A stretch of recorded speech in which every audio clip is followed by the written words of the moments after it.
Hey, what's going on, Tithely fam? This is Frank with Tithely, and I am joined today, not by Dean Sweetman, who you can obviously tell is not here, but I am joined by Shirin Fletcher and Caroline Mitchell, two amazing women on the Tithely team here that actually help lead our Grow program. So guys, it's great to have you on the show today. Thank you. So excited to be here for the Tithely invasion. Oh yes, world domination. So where are we today? I'm in Southern California, like always. Shirin, where are you located? I'm in Los Angeles. Shirin is out in LA. Caroline, and it's raining today, which is strange. So yeah, it's trying to rain today over here in San Diego too. Yeah. Weather report. Yeah. Caroline, where are you at? I'm holding up the southern side of the country. I'm in Knoxville, Tennessee today. Our Southern Belle. That's right. You'll hear the accent come out. Don't worry. Who just came back from, you were in New York for a while, so we were just chatting about that. So yeah, back to Knoxville from New York. This week. Yeah. Yeah. It was a great experience. Amazing. Well, we're super excited. If you're joining us on Facebook, please feel free to ask questions in the comments. Give the show a like, share it with your friends. If you find any value in the things we share, whether it's today or any of the other shows, we'd love for you to show some love and just spread the word about the show. But today we're here, we've got Shirin and Caroline here because we're going to talk a lot about kind of common mistakes. So the title of today's show, checking here over on the notes, is 5 mistakes that cripple digital giving in your church. So Shirin and Caroline actually work on the Grow team at Tithely, who that team is basically all built around helping churches succeed. So without jumping into the details of that, Shirin, do you want to give us kind of your description of what your team does? Yeah, totally. So the Grow program, which Frank has really set up, I don't know if we can move out of the screen for a second, but he has a sign that says Grow behind him. So he perfectly set us up. It was just for today's show. No, but really the team is a team that really helps onboard customers. So there's a very practical sense of it. And so we help you like onboard, learn our products, know it so that you're set up for success. And then also, we just really want to help increase your giving, help you identify the holes, like what's going on in your church, and maybe with your offerings, your generosity, that we can come in and help fill those holes and kind of make it more well-rounded. Like generosity is totally at the heart of, Caroline and I, of course, but also Frank, yourself, Dean, who's a pastor for 30 years. So what we're really trying to do is get in there and like kind of be unlike other maybe people or organizations and help really say to churches, what can we do for you? How can we help you in this area? This is something that sometimes people don't love talking about, or maybe talk about too much or too little, but like, how can we just get in there and assist churches? And it's really led so much by heart. So that's why it's such a privilege for us to be able to do this every day and help churches with this journey. Yeah. So that's kind of the And we started the program about a year ago, right? Exactly. So we've now seen, I don't even know exactly, but hundreds of churches go through the program, which is pretty exciting. And Caroline, you've been at Tithely for a while now. So tell the viewers, how long have you been at Tithely? Yeah, so I've been at Tithely a little over a year and a half, which has just been so great. And we've seen so much change. I've worn a lot of different hats, but it's been such a great experience just to work with so many different customers. And I've definitely been on the customer facing side, the customer success side of things since I've been here. And just the amount of growth that we've experienced has been incredible. Yeah. Caroline can do all things at Tithely. That's all things. I don't know about that. Don't put me on the support team. I don't know if I could do that. Yeah. So tell us, and you guys can both chime in on this. So, Shirin, maybe you can elaborate too, because you described it a little bit, but why did we introduce Tithely Grow? And it was about a year ago. Obviously at Tithely, we do digital giving for churches amongst a few other things. But really at the heart, we built this company around helping churches grow giving in the digital age. And I think we saw a need, so we introduced the Tithely Grow, program and team. But why Tithely Grow? Why should churches go through that program? Yeah, really, it's just like you have this personal person, this actual person that's helping you along a journey. So whether you've been doing digital giving before or not, I think there's just always so much opportunity to grow and to have like ways to teach your church and your community like how can I make this better? How can I make this experience better? And a lot of times people shy away from maybe technology or introducing, new things because they don't want to rock the boat. But we want to take you on that journey of like, what's the why? Why are we pushing this? And why is it so important for us to have a generous communities and all of the cities that we live in, around the world? And what more can we do in the kingdom? So it's like, kind of like I said before, like such the practical, like we want to make sure that there is practical resources and, equipping you in a way that will just help even like your admin staff, the people doing all the nitty gritty, but then also really, churches small and large help you, inspire you, right? Like breathe life back into this area of your church. And I mean, I know we're talking about like generosity, but also just the digital side of things where it's like, what's the disconnect? What's not happening? One of these stats actually said that online donations made to smaller churches, less than 200 people, decreased from 2015 to 2017. So what is that? Why? Is it a lack of, teaching? Is it a lack of us just nurturing this area in our communities? And so we want to help identify that with each person. So it's so much about a custom plan, a custom, like, we're here for you. We want to assist you and we want to see the kingdom grow. Yeah, I think kind of to piggyback on that, I think churches are like steeped in tradition in a lot of ways, just with how churches, maybe they were started 100 years ago. And so not for any bad reason, but they have a way of doing things. And one of those things that's always happened is giving has happened via passing the plate, right? So cash and check, put in the basket. And so, for churches to adopt digital giving, it's oftentimes a big hurdle, right? Like, this is new to me. I don't understand it. We've always done it this way, so they're making a big jump and therefore they're not sure how to do it and how to be successful with it, right? Because they've always done it one way and they're switching to something or they're adding something new. So I think a big part of the Grow program is just hand holding and walking people through that process. So they have a partner in it and they've got somebody who's been through it and has seen other examples and other churches go through it. And give them comfort right along the way. So I think that's a big part of why we do what we do. And it's so different for each church, like you said, like the tradition or the journey. So And Caroline, what have you seen from your perspective, like working with some of these churches? What are some of the, I don't know, just big successes or a moment or two that you were like, oh wow, they really got it, or this really helped that church succeed? Like what, I don't know, is there anything that comes to mind when you're thinking about that? Yeah, well, the thing that I love about Tidely is we're open to serving any and every church. There's not just one category or one, group of churches that we're willing to serve. So with the experience that I've had here, I've seen so many different types of churches, big, small, different denominations, all kinds of different stuff. And so success stories have been, very widespread. And I think kind of going with success, you kind of have to identify the pain points first, and I think such a pain point that we've talked about so much at, with just Tidely TV is just normalizing giving. How do we make this a normal conversation? Just kind of, it's an obligation, it's a duty as a believer, kind of like missions. We go into missions, we have to have, the mindset, and then it has to be normal in our church culture. So I think we have so many people that we work with at Tidely and so many customers and churches that are so desperate to make this normal. And I think Tidely has just seen so many success stories with this custom plan, getting to know our churches and having such a great team to have a listening ear to these people who really want to make this a normal thing in their church. And Tidely just being able to partner with any and all churches, no matter what kind of category they're coming from. And we've just seen so many different success stories in that way. So, And you mentioned, we work with, super small all the way down to the church plant. Like I was on the phone with a church plant yesterday who's been on Tidely for actually a couple of years now. So they're not really a church plant anymore. They just bought a building. But, they started with us as a fairly young church plant. They're growing and they bought a building and things are going well. But we work with, as small as that all the way up to, what you might call a mega church or these really big churches in the U.S. And in other countries.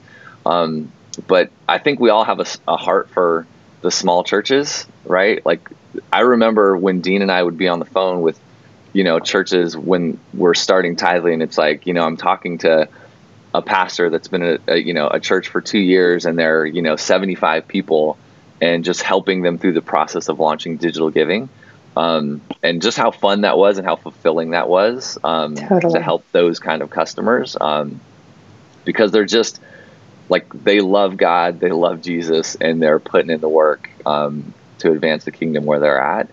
And but Shirin, you mentioned a point where we're seeing, and it was Dunham and Company that I think did the research, and they saw a decline in digital giving in smaller congregations over a certain period of time. So why do you think that is? Like, what do you think is going on in the smaller church world as it relates to digital giving? Yeah, I think it's so easy to disqualify ourselves, thinking like this is kind of how we've done things. Like what you mentioned, even about tradition. We're so small, we don't need to offer all these different ways to give. We kind of are staying in our lane and doing our thing. But I think God really honors us stepping out, and he meets us in these different ways that we open up opportunity to give. Mm-hmm. And, like I said, churches will grow. People will, I think, learn that it's not as hard and as daunting as it is. And at Tidely, we've made it so easy to set up. So from the back end and then for the user experience, it's so easy to get on board. But I think that it's, and we might get into this a little bit, but there's definitely like, these common things that we see, like one of them being even demographic, talk about disqualifying yourself. It's like, well, this is, they might be on the older side, which is great and beautiful, right. But give people credit. Most people are using smartphones and are able to do it, Absolutely. And I think that like your younger generations are only going to keep growing up, right? And they're the next generation. So even catering to even those few that you have, and offering it up. And then I think promoting it well, right? Like taking the opportunity to talk about it and talk about giving if you have a moment in your service, and like not be afraid to talk about it from the stage and promote that church app or promote that thing.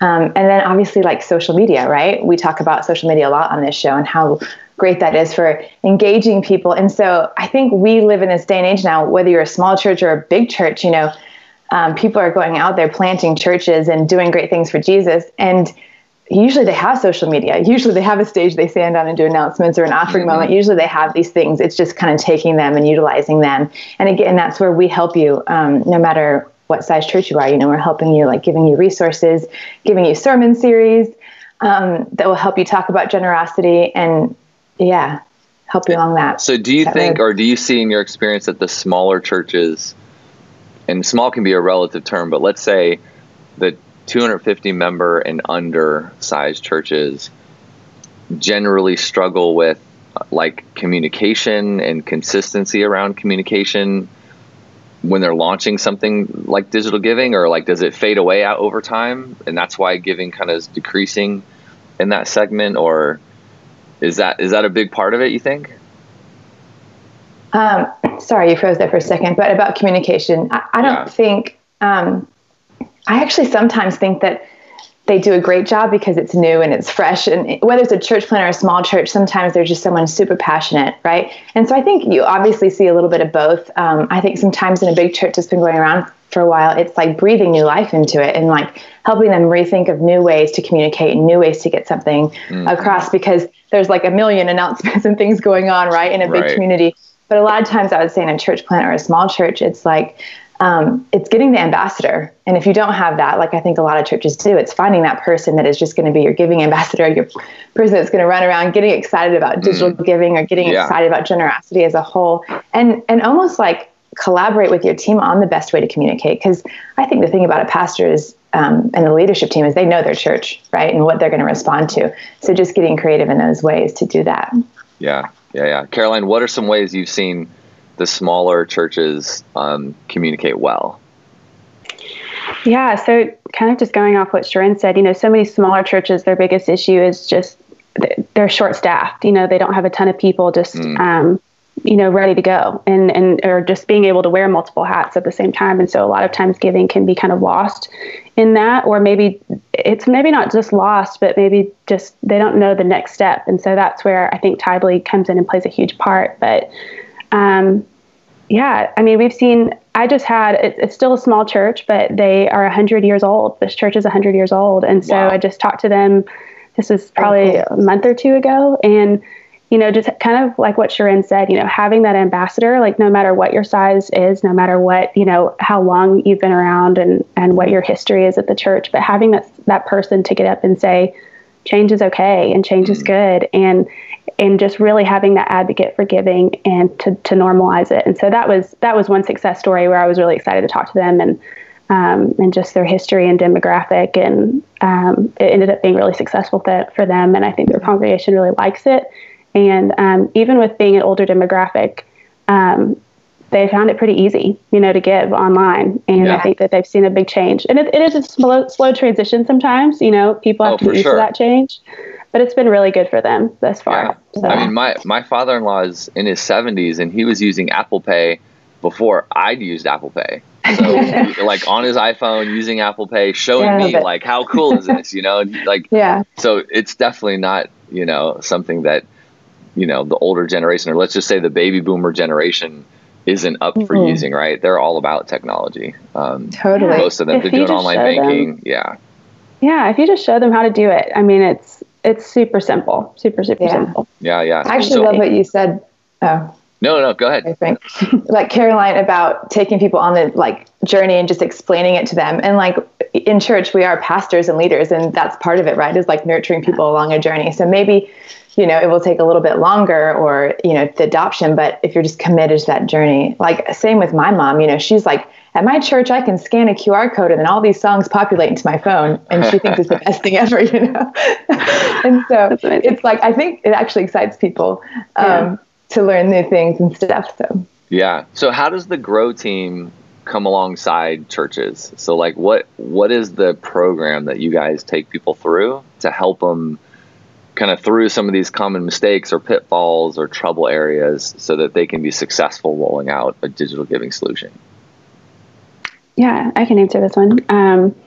But yeah, the Grow program is there basically just to walk our customers, step by step through the setup process and to make their transition to Tidely successful and easy and as painless as possible. Because, it is a pretty daunting task, especially if you're transitioning from another giving platform.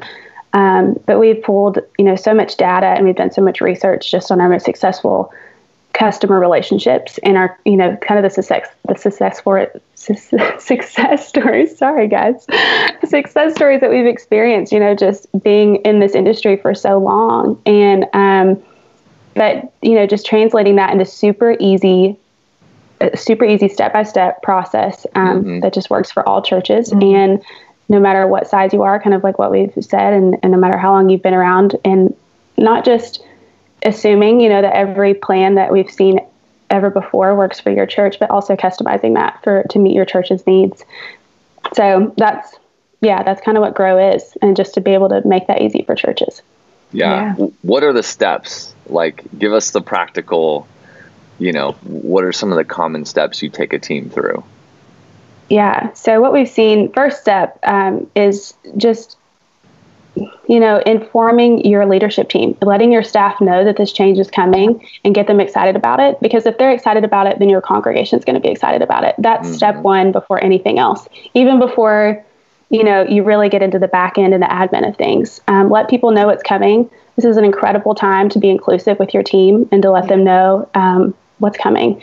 And, the cool part about getting your team involved is that like I said, when they're excited, your congregation's excited, and most likely they're going to be part of who's educating your congregation. So if they know what's going on before, even this transition really gets, in the big swing of things, that's going to be a huge success for your team. Yeah. Step one. And do you see churches sort of taking that advice, saying, okay, I get it. I need an ambassador. I think Shirin, you were mentioning you need the super fan kind of one person, but then you need to get your leadership team, maybe all those on staff, or maybe if you're a small church, it's your kind of core volunteer leadership group or something like that. Do you see people doing that well or taking that advice? I have, yeah. Yeah, especially people with a staff, I would say, they want to get, and I think a lot of it too is if it is a bit unknown, like whether you're coming from a different platform or not, it's just like having your staff experience the steps and like even, help problem solve or troubleshoot certain things. And then again, like, especially if you're based in and do a lot of small groups in your church, your leadership team can you can make a custom plan and decide we're going to put this in neighborhood groups for a different stage, or we're going to, launch it this way at staff meeting or this way at this meeting. Which has been cool to see people get creative, and it has given us even ideas on how to talk to churches and suggest things to them as well. But I do think it's important. I mean, Caroline, you chime in on what you've witnessed as well. Yeah, I think the biggest thing that I would say is, not just telling your team that this change is coming, but telling them why. Telling them why you're making this change and why it's important for your church. And I think if everyone gets behind the mission of why, then it's going to be a successful story for you. Yeah, absolutely. And there's usually two whys two big ones, right, that I've seen. It's hey, we don't have digital giving and we need to do this because, everyone's asking for it, or they're using digital in other ways and we should have this at the church. Yeah. And then maybe the other side is it's going to save us a whole lot of money, right? We've seen situations where we've saved churches, almost $100,000 a year by switching. So those two reasons are pretty compelling when you tell your leadership and then you tell your congregation hey, we're adding this new tool because you guys have been asking for it, or we're switching tools because it's going to save the church a lot of money that we could put into other programs. Are both pretty compelling things. So after the leadership bit, what do you think, or what is the next step? So leadership's trained, they're fired up about it. Then where do we go? Well, the next thing we want to do and make sure is, because like you said, a lot of people are coming from different platforms. So we want to help migrate recurring givers and also grow, the thought of having recurring givers with the churches we're working with. So say someone's coming from a different platform, they have all these people that are on recurring gifts there. We want to make sure that transition is smooth. So kind of any part of this transition, we want to make sure is not daunting or seems like too much work. So working with the right person to make sure that happens. So one of those things is recurring giving, which is a big one. And a lot of people are concerned about that, as they should, right? We want to make sure nothing falls through the cracks. So our team gives you email templates and ways to do it and a lot of information and support on that process. And we walk you through it. And then we just try to inform, which we'll talk a little bit right now, is why recurring giving is so important. Actually, will make a strong foundation in your financial giving in your church. I mean, recurring giving as a whole just really, it's money you don't have to think about. It's money that's coming in, right? It's just we know that each month we can support this ministry or this family or this staff member in this way if we have this money coming in. And so a big heart behind Tidely is educating why that's important, and ways, and we're always developing actually new resources, but ways to make this smoother and natural with your congregation. Actually, someone who is part of Tidely staff right now, funnily enough, said at my church, when they did an offering, and it just was so simple, but it blew my mind. But he was like, once I put myself on recurring giving, as a donor and doing my tithe, it totally just took myself out of the equation. And it was like a kingdom transaction almost. It was just I didn't think about it anymore. I didn't adjust the numbers. I didn't get in the way. And it just let that flow. And those are the kind of things we want to inspire people in. You are doing this, like Caroline said before, because, it's a duty and this is what we believe as believers. But how can we just make it easy and kind of harness that blessing? So, Yeah. I mean, recurring giving is sort of one of the foundations of Tidely even existing, right? Is making it easy to give, right from your smartphone, and making recurring giving, happen in 2 clicks. So not something we want to take the heart out of or the faith out of, but you know, a lot of people set up their finances and they set up their bills to auto pay, or they do a bunch of things to auto pay, and it just helps them not forget, right? And it helps them stay consistent and build the habit of giving and generosity.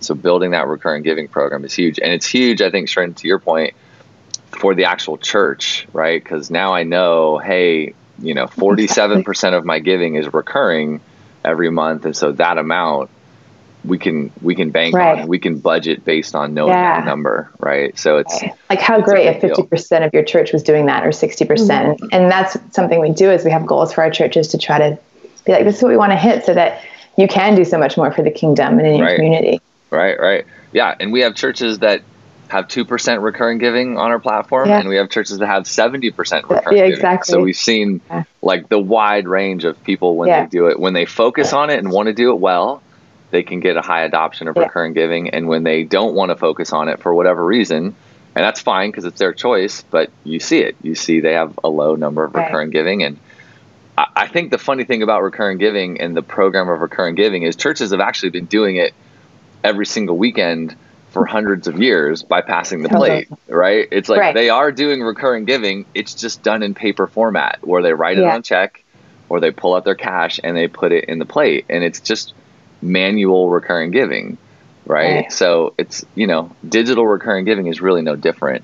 And we want people's hearts to still be engaged, but training the church on like creating that kind of program is a pretty big deal.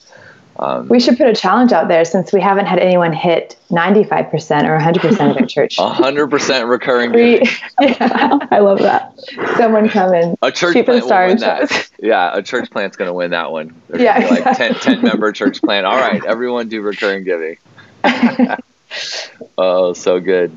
So after recurring giving, okay, you've educated the leadership, you got buy-in, people are excited, you kind of, I guess, focused on the recurring giving aspect, whether it's converting people or getting the church to start that kind of program. What comes next in the Grow program?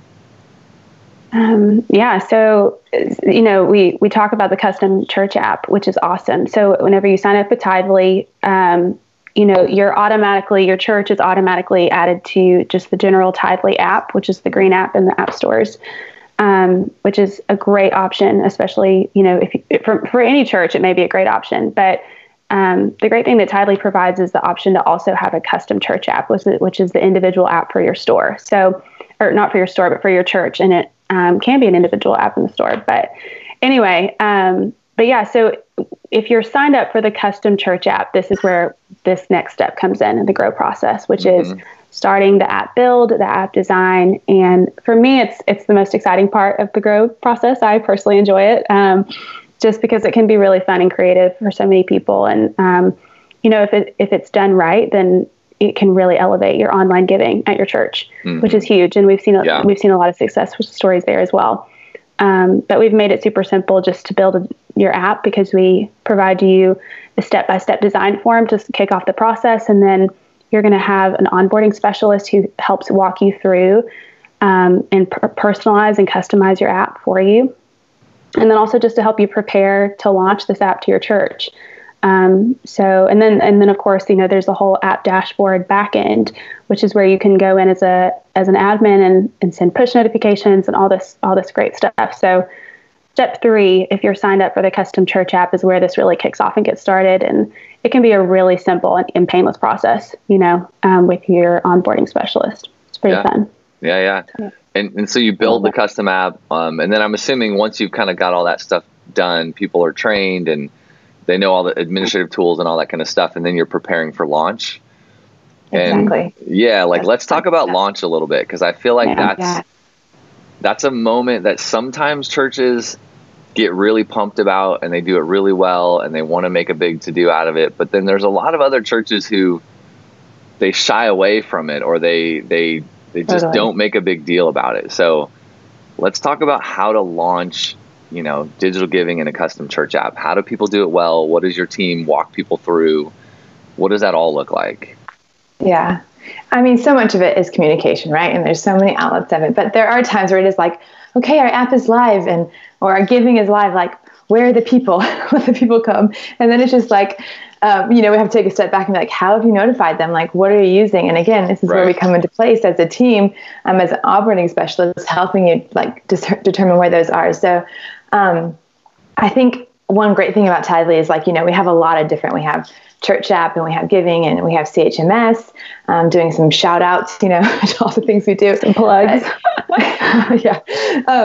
But I think people will get used to, as you do this transition, like funneling everything through Tithely, and how then they'll get used to hearing information that way. So, I mean, talking about launch specifically, right? Going back to that is like launching from stage. Like that is a moment that we are just on, we're so on it with you and trying to plan that out and like what do you need to make that happen? And what do you say? And what's going to be on the screen? And maybe you include a testimony or something that is going to really kind of help with that moment. And so I would say that that's like when we prepare for launch, that's the big thing we focus on is launch from stage. But then after that, it's like, okay, obviously it's not a one-time thing. So what are you going to do every week during the offering moment?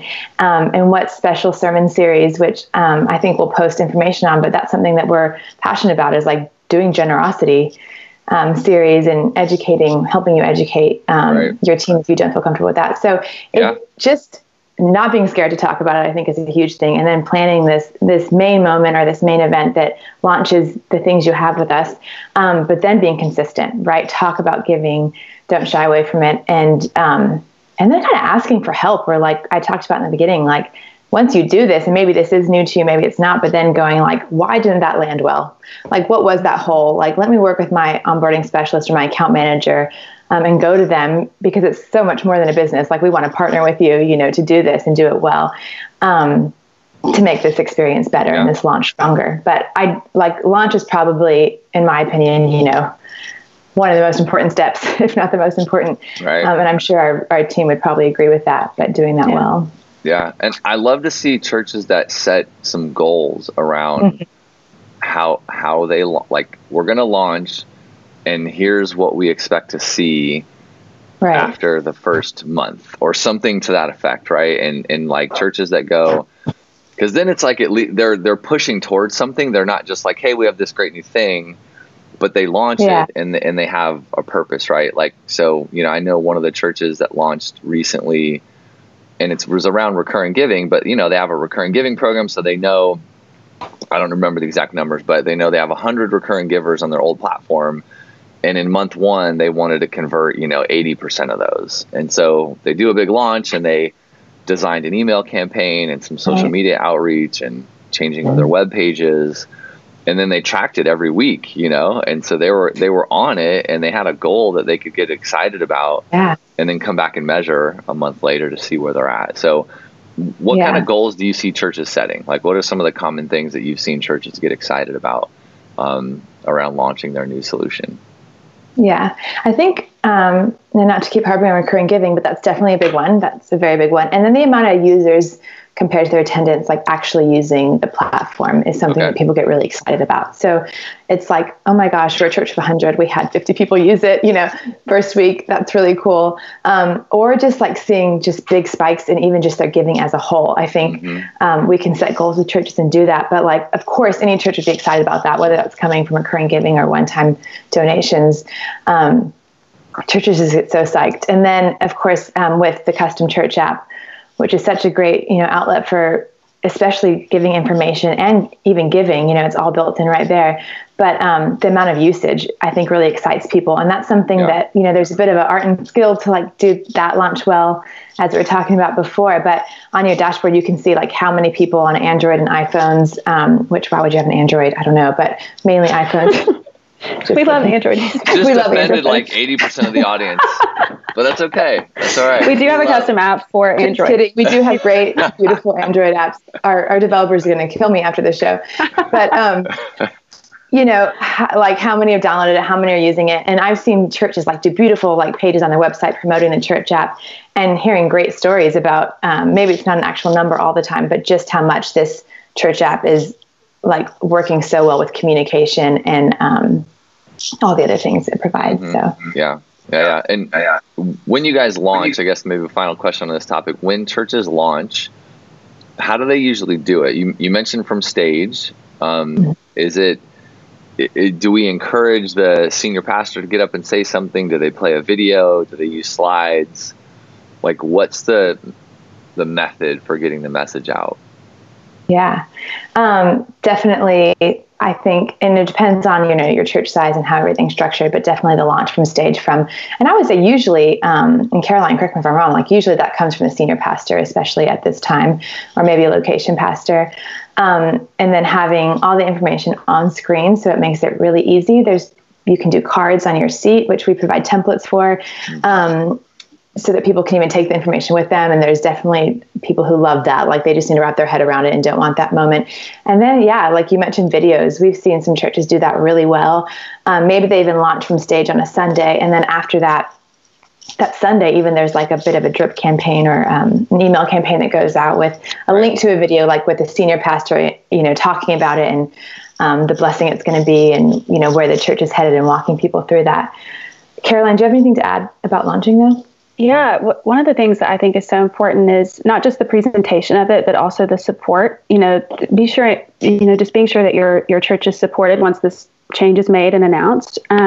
So actually, one of our other team members kind of reported back to us and saying that one of her larger churches, and not just larger church, but this could work for any church of any size, but once they launched, especially with the custom app, they actually had little tables set up outside in the lobby. So if anybody had any questions or if they had anyone who was like, I actually don't know where to find the app, like, where do I download this? Or how do I get or even just having a laptop or an iPad or something out there to just actually have a visual to show them and just spend that time. That's huge. That's huge just to be able to provide that support for your congregation. And I think such a great idea. You can have one person, right? It could be a small church of 100 people with one person that's kind of in the lobby or in the main meeting room or whatever with an iPad that's just there to, provide support to anybody who's having an issue. That's a great idea. Yeah. And you could do like a generosity Sunday even based around that, right? So it feels like more of a celebration and this thing that's launching, coinciding with other stuff. It's brilliant. My home church does a generosity sermon series once a year. And that's like a huge time. And the other thing too, kind of piggybacking off what Shirin said about, your goals and setting church goals, whether it's app downloads, whether it's actual usage, or if it's like a monetary goal, but just communicating that goal with your church, because people love whenever they, it's like the thermometer that you fill in, people love to see that, like people love to be a part of something like that. And so just communicating that goal with your church is going to be huge too. And so I think pairing that with a sermon series or even just one sermon could be really beneficial as well. Yeah. And my church does that as well. Like we do a vision builders thing, and just what we call it, where we raise money that goes above and beyond. And I think what set us up for success is actually talking about where that money is going. So you're saying like having that goal for what we want to raise, and then the blessing that it's doing around us and where their money that they've sown in has gone is really cool to see. Yeah. Amazing stuff, guys. Well, we could talk forever, of course, because we love helping churches, and there's probably so many good examples out there that we could share. But for sake of time, we should probably cut this show, and but we should share some resources. So where can people go to learn, more about Grow, or just get any of the resources, even if you're not on Tithely? What kind of resources do we provide that churches could use?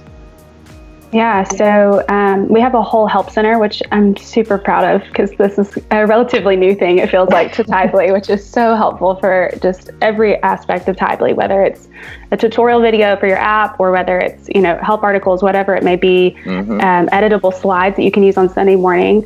All of this is on our help center. So I think it's help.tithely or tithely.help. I have it bookmarked. So, they'll post it in the awesome. So the Tithely kind of like launch kit stuff and resource center. We'll make sure sorry, Frank, I didn't interrupt you, but our whole step-by-step Grow process is in there as well, and just descriptions on what we think works best and what we've seen be successful, and all of that is on their help center as well. And we'll post a link as well to a web page that kind of has those steps outlined and some great videos and stuff. But if you also just type in launch into our help center, our knowledge base, like Caroline said, you'll find a lot. And we're like, the list is growing. The resources are just coming out quickly, and there's so much we want to do. So we're excited to keep that growing. There's more resources to be created, and more than we can probably ever make. That's on our list. So, well, guys, this is awesome. Again, if you're watching on Facebook, or YouTube, if you catch the recording, we'd love for you to give the show a like. Shirin, Caroline, thanks for coming today. Thank you. Great to have you guys. So great. Yeah, so good. And we'll make sure this is posted up on YouTube soon. It'll be on our website. And we appreciate everyone tuning in today. Thanks, guys. Have a good one. Thank you. Yeah.